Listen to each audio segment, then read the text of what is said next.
আল্লাহ তাআলার বড় শুকর। আল্লাহ সুবহানাহু ওয়া তাআলা আমাদের সকলকে ইহসান করে দয়া করে নবী আলাইহিস সালাতু ওয়াস সালামের জন্ম এবং ইন্তেকাল এই মোবারক মাসে জুমার নামাজ আদায় করতে আমাদেরকে মসজিদে আসবার বসবার আলোচনা করবার ও শুনবার তৌফিক দান করেছেন। সকলেই দিল থেকে কালিমাত শুকর আদায় করি আলহামদুলিল্লাহ।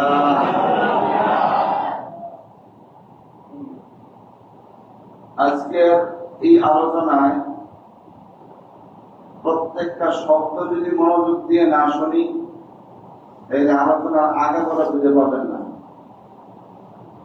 এই জন্য প্রত্যেকটা শব্দ মনোযোগ দিয়ে শুনবার চেষ্টা করবেন, ঠিক আছে ইনশাআল্লাহ। কোরআনে কারীমের সূরা আহজাবে আল্লাহ সুবহানাহু ওয়া তাআলা বলেন, লাকাদ কানা লাকুম ফি রাসূলিল্লাহি উসওয়াতুন হাসানাতুন লিমান কানা ইয়ারজুল্লাহা ওয়াল ইয়াওমাল আখির ওয়া যাকারাল্লাহা কাসীরা। আমি রাসূলের মধ্যে তোমাদের জন্য উত্তম আদর্শ রেখেছি।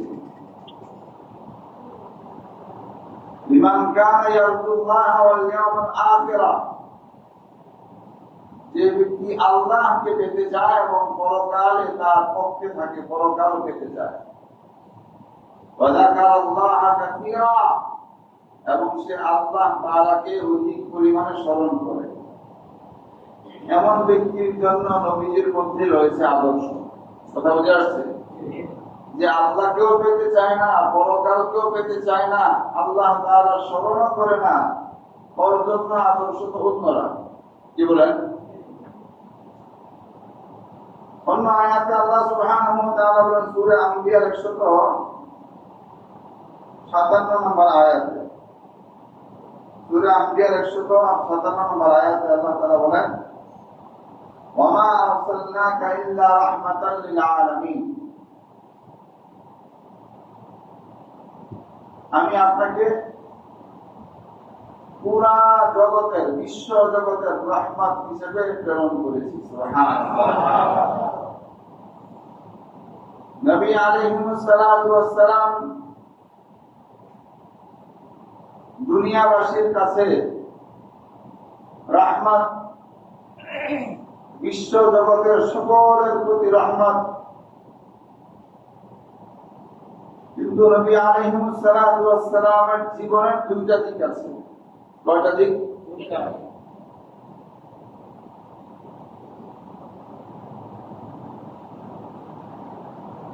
আমি আলোচনা করার শুরুতে বলছি অন্যদিকে হওয়া যাবে না। কেউ বাইরে গেছে তাকাইছে, কেউ ওদিকে তাকাইছে, ওদিকে তাকাইছে, এই কাজ করা যাবে না।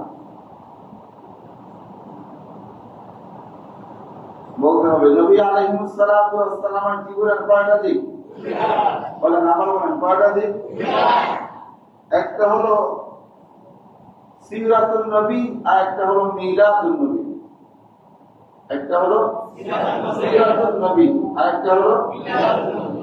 সিরাতুন নবী এটা হলো অনুকরণীয়, সিরাতুন নবী এটা অনুকরণীয়, আর মিলাদুন নবী এটা হলো প্রশংসনীয়। সিরাতুন নবী হলো অনুকরণীয়, বলেন সিরাতুন নবী অনুকরণীয়, আর মিলাদুন নবী প্রশংসনীয়। আবার বলেন সিরাতুন নবী, সিরাতুন নবী অনুকরণীয়, সিরাতুন নবী আর মিলাদুন নবী। কথা ক্লিয়ার? নবী আলাইহিস সালাতু ওয়াস সালামের জীবনের দিক দুইটা।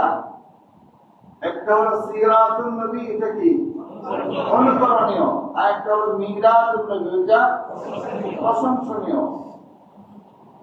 মিলাদুন নবী, নবী আলাইহিস সালাতু ওয়াস সালামের জন্ম থেকে নিয়ে কিয়ামত পর্যন্ত যদি মিলাদুন নবী বলতেই থাকা হয়, আমাদের এটাকে অনুসরণ করার কোনো সুযোগ নাই। তিরমিজি শরীফের শেষের দিকের একটা অধ্যায় আছে শামায়েল তিরমিজি,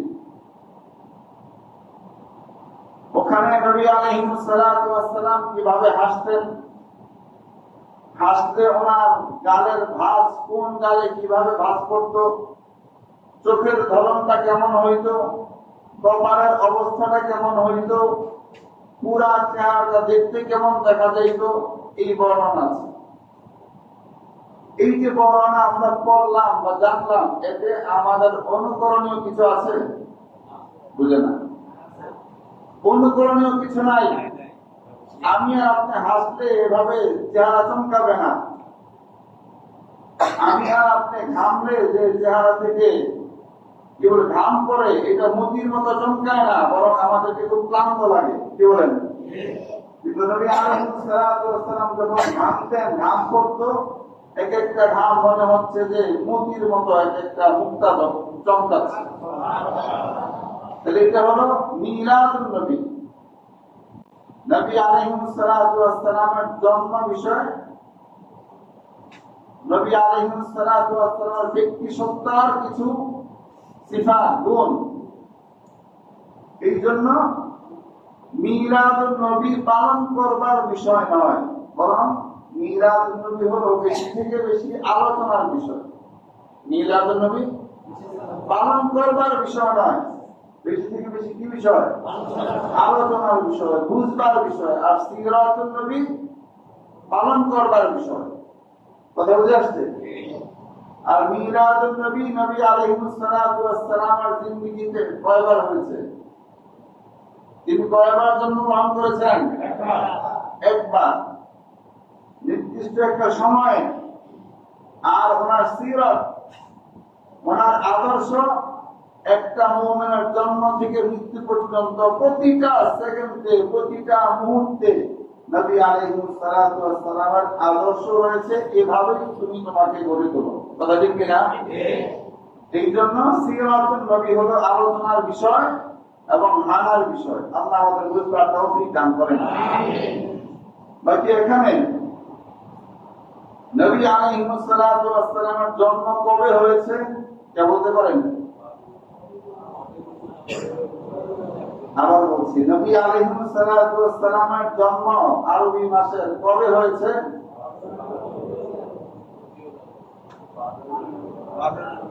12ই রবিউল আউয়াল। আর কেউ বলবেন না? সবাই এই কথা একমত?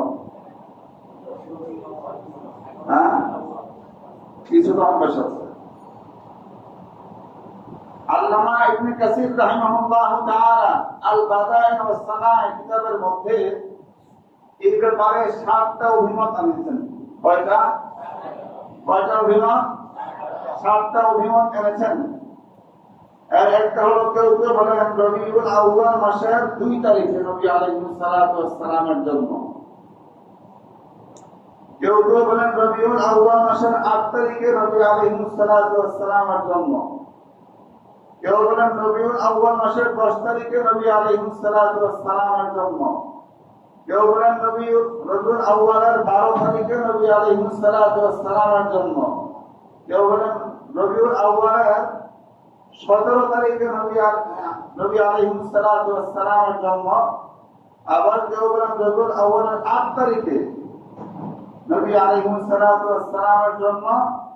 আবার কেউ কেউ বলেন রমজান মাসের 12 তারিখে নবী আলাইহিস সালাতু ওয়াস সালামের জন্ম। এই 7টা অভিমত। কয়টা? 7টা। এই 7টা অভিমতের সনদের ভিত্তিতে, সূত্রের ভিত্তিতে আল বাদাইন ওয়াস সানাঈ কিতাবের মধ্যে 3টাকে রেখেছেন আর 4টাকে বাদ দিয়েছেন। 3টাকে রেখেছেন আর 4টাকে, এই 3টার ব্যাপারে উনি ওখানে সূত্র বলেছেন, কিরকার বলেছেন এবং মন্তব্য করেছেন। একটা হলো নবী আলাইহিস সালাতু ওয়াস সালাম রবিউল আউয়াল মাসের 2 তারিখে জন্মগ্রহণ করেছেন। এই ব্যাপারে ইবনে আব্বাস রাদিয়াল্লাহু তাআলা আনহু বলেন, ওলিদান নবী সাল্লাল্লাহু আলাইহি ওয়াসাল্লাম ইয়াউমুল ইসনাইনি واستنبأ يوم الاثنين وتوفي يوم الاثنين وخرج مهاجرا مكة إلى المدينة يوم الاثنين وقدم المدينة يوم الاثنين ورفع الحجر الأسود يوم الاثنين রবিউল আউয়াল মাসের 2 তারিখে নবী আলাইহিস সালাতু ওয়াস সালামকে কেন্দ্র করে অনেকগুলো কাজ হয়েছে। এর একটা হলো রবিউল আউয়াল মাসের 2 তারিখে নবী আলাইহিস সালাতু ওয়াস সালাম জন্মগ্রহণ করেছেন। নবী আলাইহিস সালাতু ওয়াস সালাম এই 2 তারিখে ইন্তেকাল করেছেন। নবী আলাইহিস সালাতু ওয়াস সালাম মক্কা থেকে যখন বের হয়েছেন হিজরতের উদ্দেশ্যে 2 তারিখে তিনি বের হয়েছেন। পরবর্তী 2 তারিখে 3 তারিখে আবার গিয়ে মদিনায় পৌঁছেছেন, অর্থাৎ 1 মাস সময় লেগেছে ওনার বর্ণনা অনুযায়ী। এরপরে মক্কায় যখন হাজরা আসওয়াদকে কেন্দ্র করে বিভিন্ন দলে বিভক্ত হয়ে গেল, আমরা এই পাথরকে স্থাপন করব, নবী আলাইহিস সালাতু ওয়াস সালামকে সকলকে মিলিয়ে যে মীমাংসা করে দিলেন। বড় একটা চাদর নিয়ে বললেন হাজরা আসওয়াদকে এটার মধ্যে রাখো, প্রত্যেক পুত্রের এক একজন সর্দার চাদরের এক এক কোণা ধরবে, কাছে নিয়ে যাবে, সবাই এক এক কোণা ধরলেন, কাছে নিয়ে গেলেন। নবী আলাইহিস সালাতু ওয়াস সালাম সহস্ত এই পাথরটা কাবা ঘরে বসায় দিলেন। সুবহানাল্লাহ। পুরা আরবের ঝগড়া নিষ্পত্তি হয়ে গেল। তাহলে এই বর্ণনায় পাওয়া গেল নবী আলাইহিস সালাতু ওয়াস সালামের জন্ম রবিউল আউয়ালের কয় তারিখে? 2 তারিখে। কিন্তু এই বর্ণনাটা ওনার তাহকিক অনুযায়ী সহিহ না। কারণ এই বর্ণনায় একজন লোক, সনদের মধ্যে একজন লোক আছে ওয়াকিদি। সনদ কাকে বলে? আমি একটা কথা শুনেছি আব্দুল করিম থেকে, আব্দুল করিম একটা কথা শুনেছে আব্দুল সালাম থেকে, আব্দুল সালাম একটা কথা শুনেছে আব্দুল রহিম থেকে। তাহলে আমি যে একটা কথা শুনলাম কয় সূত্রে? 3 সূত্রে। এখন এই ওয়াকিদি যিনি এই সূত্রের মধ্যে আছেন, ব্যক্তিগতভাবে তিনি বড় জ্ঞানী, কিন্তু কথাবার্তার ব্যালেন্স ছিল না, যখন যা খুশি বলে দিত। আর কথা বুঝে আসছে? অনেক শিক্ষিত মানুষ দেখবেন কথাবার্তা পাগলের মতো, কি যে বলে বুঝে না, আসলে শিক্ষিত এমন আছে কিনা? কারণ ইসলামের এক একটা বিষয় সাব্যস্ত করার জন্য প্রত্যেকটা ব্যক্তির প্রতিটা কর্মকাণ্ড এভাবে খুঁজে খুঁজে মুহাদ্দিসগণ, যাচাইকারী যিনারা আছেন মুহাদ্দিসগণ, ওনারা যাচাই করেছেন। এই 3 তারিখ যিনি বর্ণনা করেছেন এই সূত্রের মধ্যে ওয়াকিদি, উনি ব্যক্তিগতভাবে বড় আলেম থাকলেও কথাবার্তা ব্যালেন্স বলতেন। অনেক কথা উনি উল্টা কথা বলে ফেলতেন। বিধায় যেহেতু ওনার মধ্যে একটা রূপ এরকম আছে যে কথাবার্তার মধ্যে কথা বলতেন, উল্টা পাল্টা কথা বলতেন, বিধায় এই বর্ণনাটা তেমন মজবুত না। কথা বুঝে আসছে? 2 নম্বর বর্ণনা,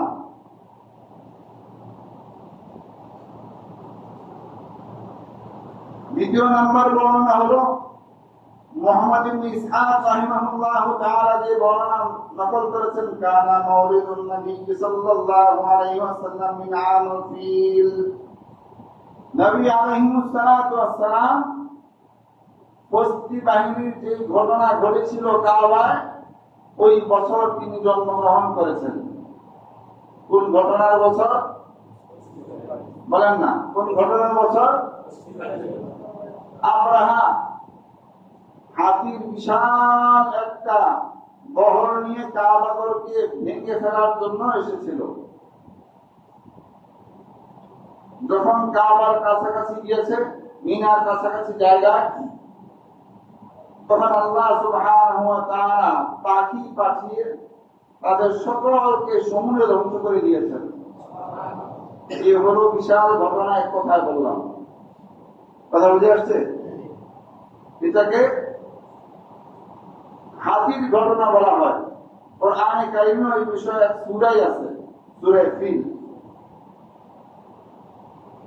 উনি বলেন ওই বছর নবী আলাইহিস সালাতু ওয়াস সালাম জন্মগ্রহণ করেছেন।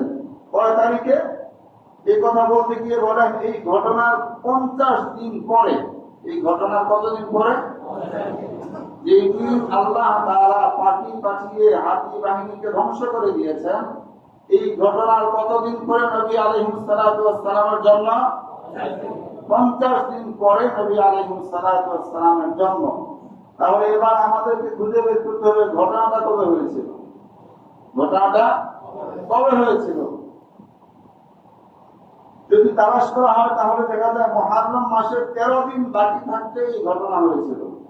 মুহররম মাসের 13 দিন বাকি থাকতে হস্তি বাহিনীর ঘটনা হয়েছে। তাহলে মুহররম মাসের কয় দিন?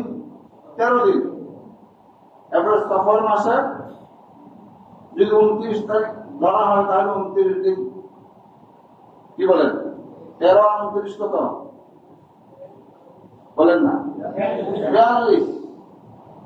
এরপরে আর 50 হইতে কয়দিন লাগে? তাই রবিউল আউয়ালের কয় তারিখ হলো? কথা বুঝে আসছে? সনদের ক্ষেত্রে এই রিওয়ায়াতটা বড় মজবুত। যিনারা এই রিওয়ায়াতটা বর্ণনা করেছেন ওনাদের পিছনের ব্যাকগ্রাউন্ড সবার ভালো। এই জন্য ওলামায়ে কেরাম বলেন নবী আলাইহিস সালাতু ওয়াস সালামের জন্য রবিউল আউয়াল মাসের 8 তারিখে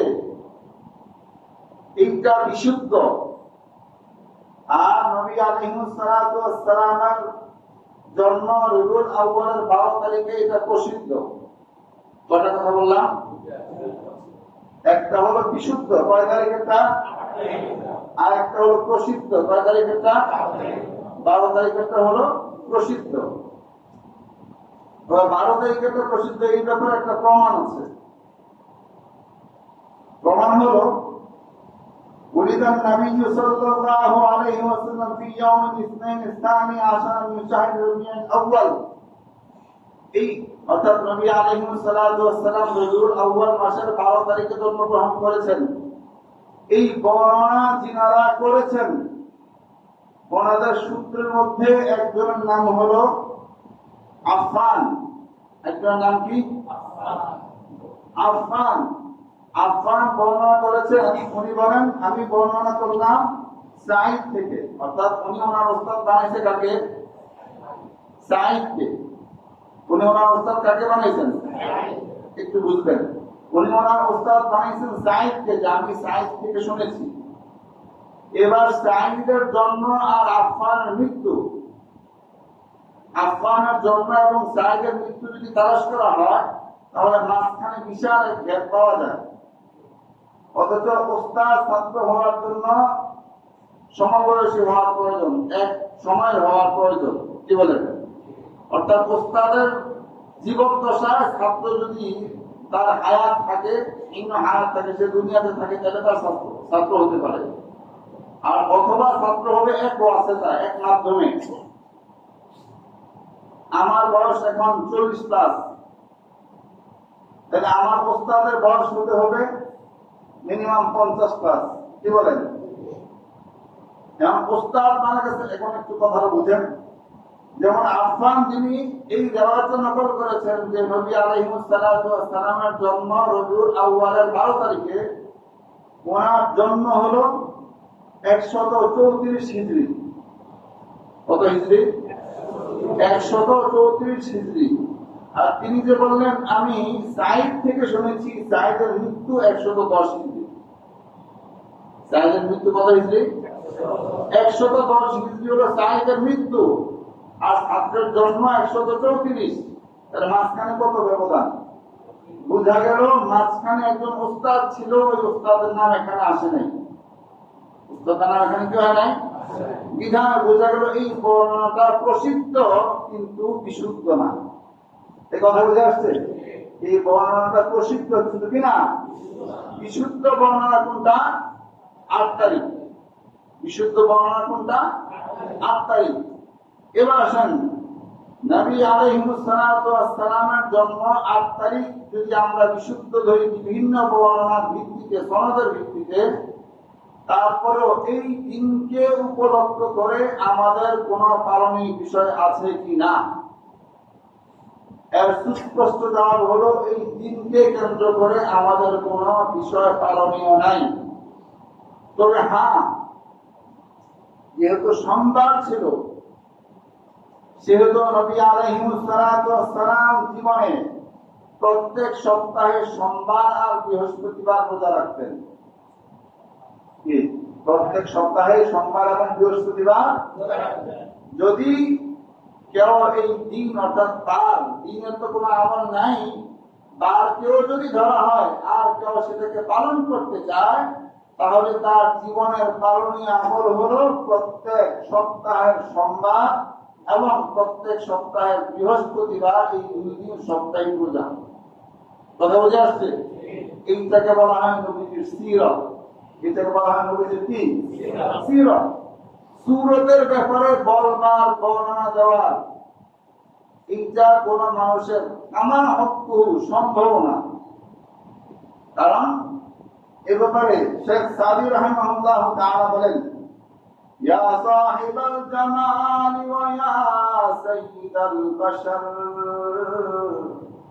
ইয়া সাহিবাল জামালি ওয়া ইয়া সাইয়্যিদাল বাশার, من وجهك المنير لقد نور القمر، لا يمكن الثناء كما كان حقه، لا يمكن الثناء كما كان حقه بعد أن بزرگته قصة مختصر। তিনি বলছেন, ইয়া সাহিবাল জামাল ওয়া ইয়া সাইয়্যিদাল বাশার, হে সৌন্দর্যের অধিকারী সত্তা, হে সকল মানুষের সর্দার। তাকে সম্বোধন করেছেন মুহাম্মদুর রাসূলুল্লাহ সাল্লাল্লাহু আলাইহি ওয়াসাল্লামকে। মিন ওয়াজহিকাল মুনির লাকাদ নাওয়ারাল কামার, আপনার চেহারার যে জ্যোতি আছে, আপনার চেহারার যে নূর আর আলো আছে, এই নূর আর আলো থেকেই চাঁদ তার আলো গ্রহণ করেছে। সুবহানাল্লাহ। আমরা চাঁদকে বড় সুন্দর দেখি, কিন্তু চাঁদের মধ্যেও খুদ আছে, আপনার মধ্যে তোমার আপনার কি নাই? লা ইউমকিনু সানাউ কামা কানা হাক্কুহু বাদ আজ বুজুরগুহি কিসসা মুখতাসার। আপনার প্রশংসা করবই কোন শব্দ দিয়ে, আর আপনার প্রশংসা করব কোন মুখ দিয়ে? লা ইউমকিনু সানাউ কামা কানা হাক্কুহু, যথাযথ আপনার মর্যাদা, আপনার প্রশংসা বর্ণনা করা সম্ভব নয়। তবে অতটুকু বলি, বাদ আজ বুজুরগুহি কিসসা মুখতাসার, আল্লাহর পরে যদি সম্মানিত কোন মাখলুক থেকে থাকে, তাহলে ওই মাখলুকটাই হচ্ছেন আপনি। সুবহানাল্লাহ। এটা কার প্রশংসা? নবী আলাইহিস সালাতু ওয়াস সালামের প্রশংসা। হাসান বিন সাবিত রাদিয়াল্লাহু তাআলা আনহু, ওনার পুরো নাম হচ্ছে হাসান বিন সাবিত বিন মুনজির আল খাজরামি আল আনসারী রাদিয়াল্লাহু তাআলা আনহু। উনি ওই সমস্ত সাহাবীদের একজন, যিনারা বর্বরতার যোগ পেয়েছে, ইসলামের যোগ পেয়েছে। ওনার জীবনে তালাশ করলে দেখা যায় উনি দুনিয়াতে বেঁচে ছিলেন 120 বছর। কত বছর? 60 বছর কাটছে কুফরিতে, আর বাকি 60 বছর কাটছে ইসলামে। সুবহানাল্লাহ। মিলটা দেখছেন? 60 বছর কোথায়? কুফরি অবস্থায়, জাহিলি যুগে ওনার 60 বছর কেটেছে, আর 60 বছর কেটেছে ইসলামে। তিনি ব্যক্তিগত ভাবেও মদিনার অধিবাসী ছিলেন। নবী আলাইহিস সালাতু ওয়াস সালাম মদিনায় যাওয়ার পরে নবী আলাইহিস সালাতু ওয়াস সালামের হাতে হাত থেকে কালিমা শাহাদা পড়ে ইসলাম ধর্ম গ্রহণ করেছেন। তিনি বড় শায়ের ছিলেন, বড় কবি ছিলেন। এক সময় ইহুদিরা নবী আলাইহিস সালাতু ওয়াস সালামকে ব্যঙ্গ করে কিছু কবিতা বানিয়েছেন, যে নবীর চেহারা সুন্দর না, নবীকে দেখতে ভালো লাগে না, এই সেই এরকম মন্দ মন্দ কিছু কবিতা তারা বানিয়েছেন। বানিয়ে মদিনা শহরের ভিতরে এসে এই কবিতাগুলো বিভিন্ন জায়গায় বিভিন্ন রকম মোড়ের মধ্যে আবৃত করতেছিল। এই কথা নবী আলাইহিস সালাতু ওয়াস সালামের কানে গেলে নবী আলাইহিস সালাতু ওয়াস সালাম হযরত হাসান বিন সাবিত রাদিয়াল্লাহু তাআলা আনহু ওনাকে বললেন, হাসান ওঠো, আমার মিম্বরে ওঠো, তাদের এই কথাগুলোর জবাব তুমি দাও। সুবহানাল্লাহ। তারা যে আমাকে বলছে যে আমার চেহারা সুন্দর না, আমাকে দেখতে ভালো লাগে না, আবার বিভিন্ন মন্দাচারী তারা বানিয়ে বানিয়ে বলছে, আমাকে ব্যঙ্গ করছে, তারা যেহেতু কবিতার মাধ্যমে বলছে, তুমিও কবিতার মাধ্যমে তাদের এই জবাব দাও। সুবহানাল্লাহ। হাসান বিন সাবিত রাদিয়াল্লাহু তাআলা আল্লাহ তাআলা এমন যোগ্যতা দিয়েছেন, উনি তাদের এই কবিতার বিপক্ষে চমৎকার এক কবিতা, বড় কবিতাই বানিয়েছেন, কিন্তু এক এক শব্দের ওজন দুনিয়া থেকে আরো বেশি ওজন। তিনি বলেন, ওয়া আহসানু মিনকা লাম তারাকাত আইনি ওয়া আজমালু মিনকা লাম তালিদিন নিসাউ ওয়া আহসানু মিনকা লাম তারাকাত আইনি ওয়া আজমালু মিনকা লাম তালিদিন নিসাউ خلقت مبرأ من كل عيب كأنك قد خلقت كما تشاء سبحان الله তিনি বলেন وأحسن منك لم تر قط عيني হে নবী, আপনার মতো সুন্দর চেহারার অধিকারী আমি আমার এই জীবনের জগতে কাউকে দেখিনি। সুবহানাল্লাহ। অর্থাৎ আমার দেখা সবচেয়ে সুন্দর চেহারার অধিকারী ব্যক্তি হচ্ছেন আপনি।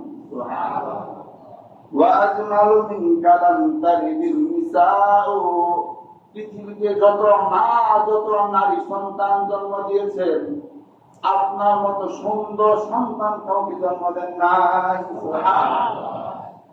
আপনার মতো সুন্দর সন্তান কোন মা জন্ম দেন নাই।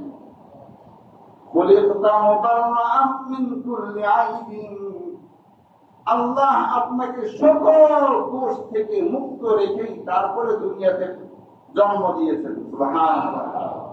আপনার জন্মটা তো এমন হয়েছে যে আপনার মধ্যে কোন রকমের দোষ নাই, নির্দোষ নিষ্পাপ এমন হিসেবে আপনাকে দুনিয়াতে পাঠিয়েছেন।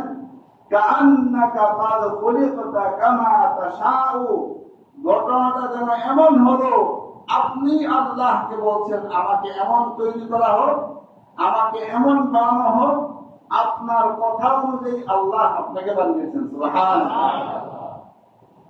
এক এক শব্দের ওজন অনেক বড়। আপনি আল্লাহকে যেমন বলছেন, আমার নাকটা এমন হইতে হবে, আমার চোখটা এমন হইতে হবে, আমার অবাকটা এমন হইতে হবে, আমার সিনাটা এরকম প্রশস্ত হইতে হবে, আমার চুলগুলো হালকা কুকরানো হইতে হবে, আমার চাহনির মধ্যে মায়া এবং ভয় থাকতে হবে। এক কথায় আপনি যেমন যেমন বলেছেন, আল্লাহ সুবহানাহু ওয়া তাআলা যেন আপনাকে এমনই বানিয়েছেন। সুবহানাল্লাহ। এটা বুঝা গেল নবী আলাইহিস সালাতু ওয়াস সালামের জাত ও সত্তার ব্যাপারে কোন মানুষ যদি বিন্দুমাত্র খুঁত ধরার চেষ্টা করে, আল্লাহ সুবহানাহু ওয়া তাআলা এটাকে বরদাস্ত করেন না। ওনাকে সমস্ত পাপ থেকে, সমস্ত আইব থেকে, শারীরিক এবং আখলাকি কোন রকমের আইব আল্লাহ ওনার মধ্যে রাখেন নাই।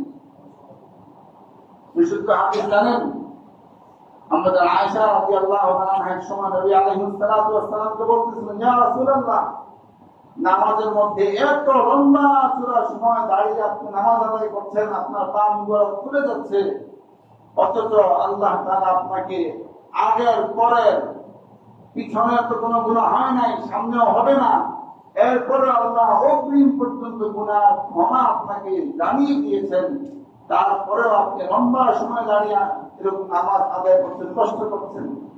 নবী আলাইহিস সালাতু ওয়াস সালাম বড় চমৎকার উত্তর দিয়েছেন, আফালাম নাকুন আবদান শাকুরা, আমি কি তাহলে আল্লাহ তাআলা কৃতজ্ঞ বান্দা হব না?